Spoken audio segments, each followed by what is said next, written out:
नमस्कार future doctors career making guidance YouTube चॅनलमध्ये आपल्या सर्व विद्यार्थी आणि पालकांचे आज 5 जून 2026 नीट यूजी 2026 चा जो री एक्झाम होणार आहे त्यासाठी आजचा जो सब्जेक्ट आहे तो count down 50 days how to study last minute. म्हणजे शेवटच्या 15 दिवसामध्ये आपलं मानसिक शारीरिक संतुलनाबरोबरच अभ्यासाच्या कोणत्या टॉपिककडे कसे कॉन्सन्ट्रेशन करायला पाहिजे या संदर्भात आपण एकूण 8 प्रकारचे टॉपिक्स घेतलेले आहेत. एक तर reality check, what to study, त्यानंतर व्हॉट नॉट टू स्टडी, त्याचबरोबर डेली प्लॅन 15 डेजचा कसा असायला पाहिजे, मॉक टेस्टची स्ट्रॅटेजी कशी पाहिजे, एक्झाम डे प्रिपरेशन, मोटिवेशन आणि शेवटी key to success in last 15 days असे आपण 8 पॉइंट्स मधून 15 दिवसाची स्टडी स्ट्रॅटेजी किंबहुना आपल्याला जो सक्सेस रेशो आहे तो वाढवण्यासाठी काय करायला पाहिजे, कशा पद्धतीने अभ्यासाकडे द्यायला पाहिजे, हा व्हिडिओ तुम्हाला एकदम महत्वाचा होणार आहे की ज्या माध्यमातून आपल्याला 70 ते 80 चा स्कोर ग्रो होणार आहे आणि जवळपास तुमचा रँक इम्प्रूव्ह होणार आहे. त्यामुळे हे सर्वात महत्वाचा टॉपिक आहे. आज जो पहिला जो सब्जेक्ट आहे तो म्हणजे आपण घेऊया रियालिटी चेक. या रियालिटी चेक ह्या कॉन्सन्ट्रेशन याच्यामध्ये आपल्याला एक महत्वाचा टॉपिक असा आहे की 15 days can improve your rank significantly. म्हणजे तुमचा या 15 दिवसामध्ये जो तुमचा रँक आहे, खरं तर मेरिटच्या आधारे ऍडमिशन होत नसतं, रँकच्या आधारे होत असतं. ऑल इंडिया रँक तुमचा इम्प्रूव्ह करण्यासाठी संधी उपलब्ध आहे. त्याचबरोबर यूज दीज डेज, हे जे 15 दिवस आहे ते तुम्ही रिव्हिजन कडे लक्ष द्या. नवीन चॅप्टर्स कडे लर्निंग साठी लक्ष देऊ नका. नवीन चॅप्टर्सला तुम्ही ओमिट करा. Improving 20 to 30 questions can increase score bye 80 to 120. म्हणजेच तुम्हाला 20 ते 30 प्रश्न आपल्याला जास्त आले पाहिजे. म्हणजे एक्झाम 2026 ची परीक्षा 3 मे ला झाली, त्यावेळेस पासून हा आपल्याला जो वेळ मिळालेला आहे या वेळेचा आपण विनियोग केलाय. संधी मिळालेल्या संधीचं सुवर्ण संधीमध्ये रूपांतर करून आपल्याला कमीत कमी 20 ते 30 क्वेश्चनचे जास्त प्रश्न आले पाहिजे की जेणेकरून आपल्याला 80 ते 120 मार्क्स वाढू शकतात. त्यासाठी तुम्हाला stay calm and trust your preparation, तुमच्या प्रिपरेशन वरती तुम्हाला ट्रस्ट करावा लागेल. यासाठी आपल्या सर्वात एक महत्वाचा इम्पॉर्टंट दुसरा टॉपिक आहे तो म्हणजे हाऊ टू स्टडी. आता याच्यामध्ये स्टडी कसा करायला पाहिजे या संदर्भात बायोलॉजी, केमिस्ट्री आणि फिजिक्स मध्ये डिटेल्स आपण जाऊया. बायोलॉजीमध्ये लाईन टू लाईन रिव्हिजन एनसीईआरटीची करायची आहे. डायग्राम्स वरती कॉन्सन्ट्रेशन करा. कधी कधी डायग्रामच्या मध्ये कुठेतरी एखादा वर्ड असतो त्याच्यावरती सुद्धा एक्झाम येण्याची शक्यता असते. बऱ्याच वेळा आपल्याला त्या गोष्टी लक्षात येत नाहीत. ह्युमन फिजिओलॉजी वरती कॉन्सन्ट्रेशन करा. त्याच बरोबर तुम्ही जिनेटिक्स आहे, इव्होल्युशन आहे, इकॉलॉजी या सब्जेक्टकडे तुम्ही लक्ष द्यायला पाहिजे असं आमचं म्हणणं आहे.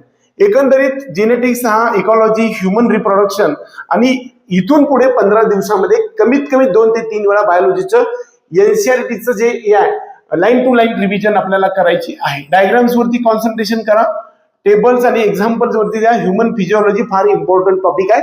हा पण टॉपिक इकडे लक्ष देण्यासारखा आहे. स्टडीमध्ये केमिस्ट्री या सब्जेक्टसाठी करण्यासाठी फिजिकल फॉर्म्युलाज वरती आणि पास्ट इयर क्वेश्चन्स वरती कॉन्सन्ट्रेशन करा.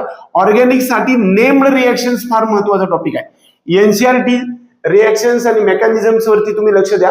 त्याचबरोबर इनऑर्गॅनिक केमिस्ट्रीमध्ये एनसीईआरटी लाईन टू लाईन बघा. कोऑर्डिनेशन, कंपाऊंड्स आणि डी ब्लॉक वरती तुम्ही आता शेवटच्या 15 दिवसामध्ये कॉन्सन्ट्रेशन करायला पाहिजे. फिजिक्स मध्ये आपल्याला सर्वांना भीती वाटते, परंतु फॉर्म्युला नोटबुक रिव्हिजन सारखी करायला पाहिजे. जी फॉर्म्युलाचं बुक बनवलेलं आहे तुम्ही, फॉर्म्युला बँक जी बनवली आहे त्याच्याकडे तुम्ही लक्ष द्यायचं आहे. इम्पॉर्टंट चॅप्टर्स मध्ये मॉडर्न फिजिक्स आहे, करंट इलेक्ट्रिसिटी आहे, इलेक्ट्रोस्टॅटिक्स आहे, त्याचबरोबर सेमीकंडक्टर्स आणि रे ऑप्टिक्स आणि थर्मोडायनेमिक्स या 6 कडे फोकस करा. हे हाय वेटेज टॉपिक्स आहेत आणि त्याचबरोबर पीवायक्यू सुद्धा आपल्याला लक्ष देणारा टॉपिक आहे, हे लक्षात घ्या.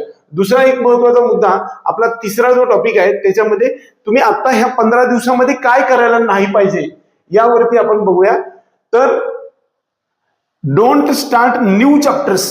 आता काही नवीन टॉपिक शिकण्याकडे तुम्ही लक्ष देऊ नका. कारण आता तुमच्याकडे वेळ खूप कमी राहिलेला आहे. आपल्याकडे नवीन चॅप्टर शिकण्यासाठीचा वेळ राहिलेला नाही. त्यामुळं don't buy new books, Naveen book घेऊ नका. जे जुनं तुमचं झालेलं आहे, किती घाण झालेलं बीक असू द्या, त्याच्यावरती रेषा मारलेल्या आहेत, त्याला गोल केलेला आहे, हेच पहा. नवीन बुक्स घेऊ नका, नवीन चॅप्टर्सकडे लक्ष देऊ नका. त्याचबरोबर डोंट वॉच लॉंग टर्म. बऱ्याच वेळा मोठे मोठे युट्यूबवरती मोठे मोठे व्हिडिओ असतात, ते जास्त वेळ टाइम कन्झ्युमिंग असतात. त्यामुळे वेळ घालवणारे व्हिडिओ पाहू नका, शॉर्ट्स मधले पाहायला घ्यायचे. डोंट कम्पेअर विथ अदर्स, ही सगळ्यात महत्वाचा टॉपिक आहे. दुसऱ्याला एवढा स्कोर पडलाय, मला कमी पडलाय, याच्याकडे लक्ष देऊ नका. हे सर्वात इम्पॉर्टंट टॉपिक आहे. आणि पेपर डिफिकल्ट येईल का सोपा येईल याच्यावरती प्रेडिक्शन वरती तुम्ही जाऊ नका, कारण काही आवश्यकता नाही त्याची. पेपर जर सोपा असेल तर सर्वांनाच सोपा असेल, आणि पेपर अवघड असेल तर सर्वांनाच असेल. आपलं ऍडमिशन हे मेरिट वरती होणार नाही, तर ऍडमिशन जे होणार आहे ते आपलं विद्यार्थ्यांनी केलेल्या रँक वरती, तुमचा कितवा नंबर आहे याच्यावरती होणार आहे. डेली 15 डेजचा प्लॅन कसा करायला पाहिजे बघा. एकतर मॉर्निंग मध्ये सकाळी उठल्यापासून बायोलॉजी एनसीईआरटीचे 3 तासाचा अभ्यास तुम्ही करायला पाहिजे. त्याचबरोबर आफ्टरनूनच्या फिजिक्स फॉर्म्युलाची रिव्हिजन आणि पीवायक्यू 3 तास करायचे. त्यानंतर इव्हिनिंग मध्ये केमिस्ट्रीची रिव्हिजन 3 तास करा. आणि नाईट मध्ये एरर बुक जे बनवलेलं आहे त्याची रिवाइज करा 2 ते 3 तास. अभ्यास आपण 9 ते 11 तास म्हणतोय, परंतु कधी कधी आपण 14 तासापर्यंत जाऊ शकता. लक्षात घ्या की हे जो डेली प्लॅन आहे तो फार महत्वाचा आहे, याच्याकडे कॉन्सन्ट्रेट तुम्ही करायला पाहिजे. त्यानंतर जो पुढचा टॉपिक येणार आहे तो म्हणजे mock test strategy. Mock test strategy कशा पद्धतीने करायला पाहिजे हे मी सांगेन. आता आपल्याकडे 15 दिवस राहिलेले आहेत. आताच्या 15व्या दिवसापासून 7 दिवस रिमेनिंग पर्यंत ह्या 8 दिवसामध्ये आपण 1 full mock test every alternate day. खरं तर अल्टरनेट डे म्हणतोय, परंतु आपल्याला डेली एक मॉक टेस्ट द्यायचे आता. आणि त्याच्यामध्ये कोणत्या गोष्टीकडे आपण लक्ष द्यायला पाहिजे, ज्याच्यामध्ये प्रश्न वारंवार चुकतात त्या टॉपिककडे कॉन्सन्ट्रेट करा. 6 पासून 3 पर्यंत, म्हणजे पेपर यायच्या 3 दिवस अगोदरपर्यंत एका दिवशी 2 फुल मॉक टेस्ट द्या. लास्ट 2 डेज मध्ये, शेवटच्या 2 दिवसामध्ये मात्र कसल्याही प्रकारचं हेवी परीक्षा देऊ नका. फक्त रिव्हिजन करा आणि कॉन्फिडन्स बिल्ड करा. मी जो अभ्यास केलेला आहे त्याच्यावरती तुम्ही विश्वास ठेवा.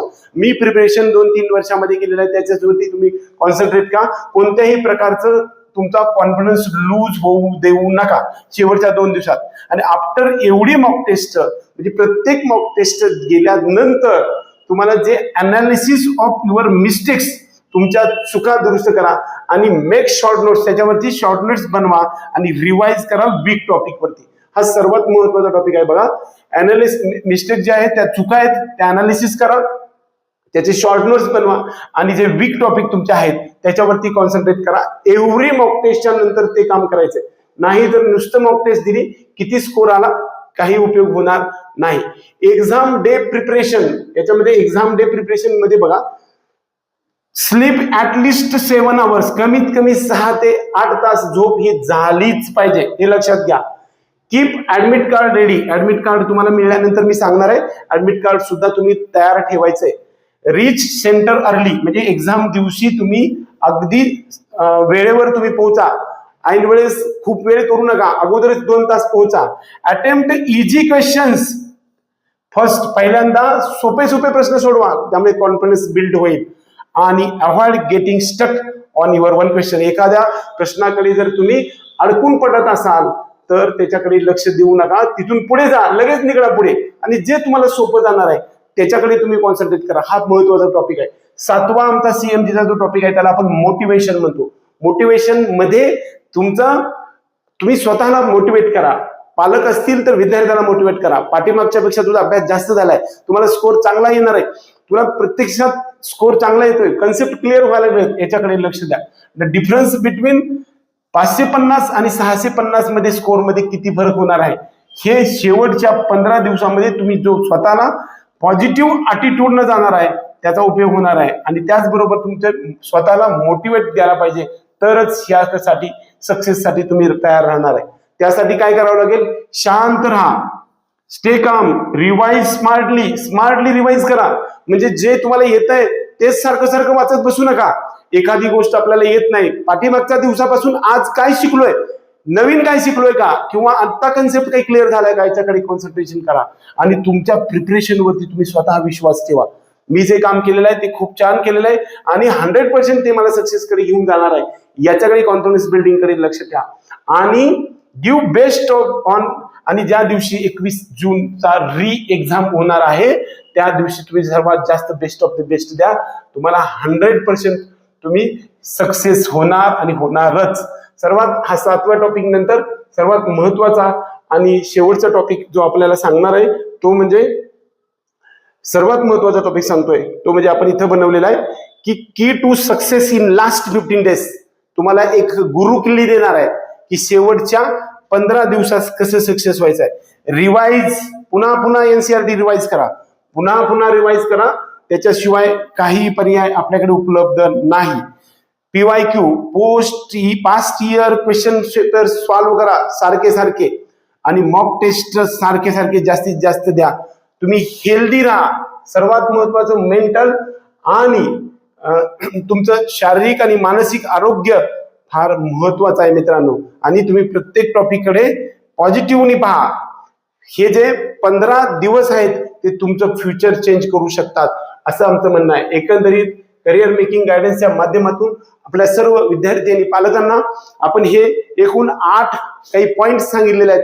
हे री एक्झाम साठी तुम्हाला युजफुल होतील असं माझं म्हणणं आहे. 15 डेज मधली स्ट्रॅटेजी ही प्रत्येक जणांनी वापरण्याचा प्रयत्न केला तर 100% 80 ते 120 मार्कापर्यंत जाऊ शकाल. आणि तुम्हाला प्रत्येक टप्प्यावरती ह्या अशाच प्रकारच्या मोटिवेशनल आणि इम्पॉर्टंट व्हिडिओच्या साठी पालक आणि विद्यार्थ्यांनी आपला हा चॅनल सबस्क्राईब करायचा आहे. आणि त्याचबरोबर हा जो व्हिडिओ आवडला तर व्हिडिओला लाईक करायचा आहे. एवढंच सर्वांना सांगून आपला जो करिअरचा महत्वाचा टॉपिक आहे, महत्वाचा जो वेळ आहे किंवा टर्निंग पॉइंट आहे याच्यावरती आपला हा चॅनल तुम्हाला निश्चितच दिशादर्शक होकायंत्रासारखं काम करेल. याच्यासाठी आम्ही प्रयत्न करू. एवढंच या माध्यमातून सांगून आपल्या सर्वांना हार्दिक शुभेच्छा देऊया आणि स्ट्रॅटेजी तुमची आहे ती चेंज करावी एवढीच आशावाद व्यक्त करून आपण हा व्हिडिओ संपवतो. जय हिंद, जय महाराष्ट्र.